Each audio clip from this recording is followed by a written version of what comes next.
everybody, it's your boy WEEZYFMAMBA and welcome back to my YouTube channel. Thank you guys once again so much for being here. We really appreciate it. On today's video, we're going to be going ahead and ranking the TCM maps for victims. So we've already done the family side. What are the best maps for the family players? This video, we're going to be doing the best maps for victims. I'm super excited to get this one done because now we've got a couple of videos lined up for y'all. Tier list wise, we're hoping that you guys enjoy them. Let's pop on over and rank the maps, including the brand new graveyard map for victims. Ladies and gentlemen, we have 6 maps. I'm only doing the map itself. I'm not doing the fucking storm version, day and night. Don't make a difference to me. It's just the layout of the map, okay? So that's what I am doing here. So let's start with graveyard for victims. Absolutely D tier. This is a family-sided map, ladies and gentlemen. You guys know the deal. Again, there is so much going on with this. It's new, so we got to put it badly because it's new, right? The map's beautiful, but again, it's a problem, okay? There is 94 doors, all within close proximity in the basement. Upstairs, there is a multiple stuck spots, dead ends. There's only 5 wells on one of the biggest maps. On top of that, the 3,047 chickens, the 612 puddles of mud, and the 914 puddles of water. There is so much that slows you down in this, where you have to crouch over it or walk around it, or the mud slows you down in general, or Nugget is fucking screaming in your face. This map sucks ass, dude. Straight up for victims right now. And the only plausible rush is the gen rush, which every family member has figured out by now. And so gen is one of the most locked down scenarios, including the extremely crazy basement where it's tough to navigate the first basement, let alone the second basement, and let alone the third basement. Yes, there's fucking 3 sections to the basement. We're talking about the catacombs basement, the caretaker's tunnel, and the church basement is absolutely insane. There's so much to learn. I would heavily advise going into private match solo and just exploring for a couple of hours. That way you guys can kind of get that. Plus, obviously, the water mechanic is tough to pull off, and it completely negates a part of the map. So it's tough. It's tough. Again, all the fucking nuggets and puddles is a problem. Definitely D tier. Again, D tier. This is pretty much going to be that. And we're going to put this a little bit further up. It's a little bit easier to escape family houses victims. Now that we've known the layout of the map for almost a year and a half, the fuse box exit is still viable. If there's no hands, it's a little bit easier to kind of get out. The problem why it's still in D tier is that valve exit is still an issue. There is no, I mean, how many times can you count on 2 hands, maybe 1 hand, that you've escaped via the valve exit, the pressure valve exit on family house? It's almost non-existent. The window jump can be thwarted by hitch traps. Leatherface, if he wants to go outside, can chase you down. A barrier breaker. There's so many things that just can be absolutely detrimental to victims on this map, especially locking down the upstairs. If the fuse box is completely locked down by traps with hitchhiker, a camping cook obviously has the doors locked with security pins as well. Grandpa, no matter which way you look in the 2 spots that he is located at in the house, it's kind of hard to sneak by him. In general, because it triggers. And it's a little bit, obviously, the smallest map in the game inside for family to patrol. So getting a door off is almost next to impossible, especially with security pins.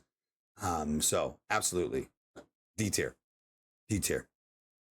Nancy's house is S tier, chat. This is super easy. Once again, super easy map for victims to get out on. This is the hardest map for families to patrol. There's rush all over the place, man. If Cook takes the time to go to the top fence to put a lock on it, Connie is already up the den, right? Excuse me, the man cave, already up man cave into the garage, popping the Nancy ladder. topping the front door. Going side garden gate is also a very viable option. And then while we're all setting up at the house, somebody's picking left battery or right battery. The fuse box location, if it's not on the balcony, it's easy as fuck.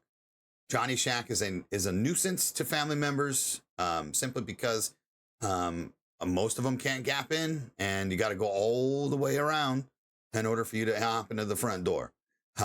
This map has always been victim sided, especially since the world record escapes have been on this map, like all of them, the time. So easiest map. Abandoned mill. I think we rank this at C for family. This is going to be a B tier for victims, simply because of the sheer size and the fact that the pressure valve can spawn in one of the worst locations of all time for family members on the 3rd story mill. Danny is a menace on this map. Connie's a menace. Obviously, the multiple gaps from each side of generator, the sheer size of the map and having to cover. Grandpa's an easy stabbable spots. 3 easy stabbable spots for Grandpa. The fact that there is a fuse box right at the top of a ladder that you can go up to and just open it. Bang! I opened cold room ladder. I'm climbing up, and the fuse box is open.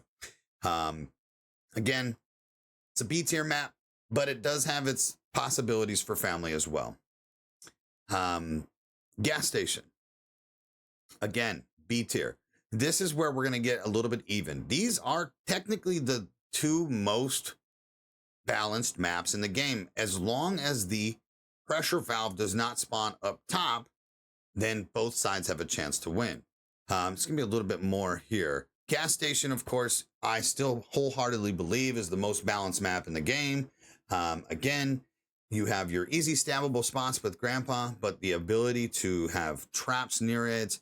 Also, the simple fact of just in general being able to navigate the basement, go up quick to the house where the fuse box could spawn, or go to the back side where the garage is. What is it called?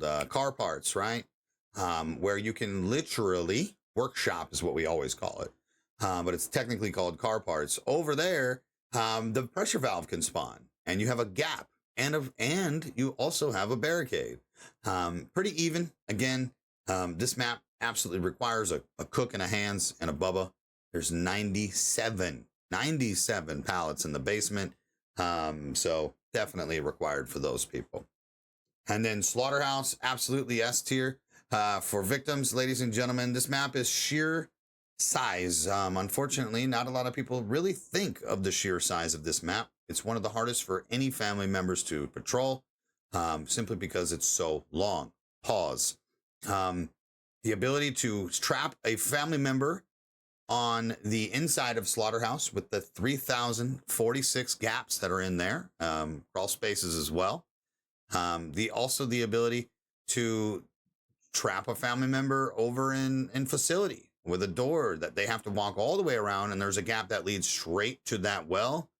High bushes,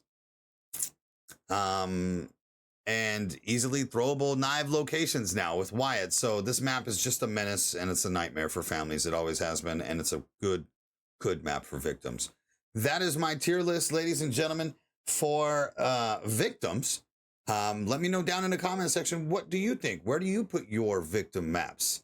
And of course, drop a like on the video, hit the subscribe button, turn on that notification bell. That way you guys get notified every time I go live here on YouTube, over on Twitch, and anytime that I bring you brand new Texas Chainsaw Massacre content. I love you guys, and we'll catch you on the next one.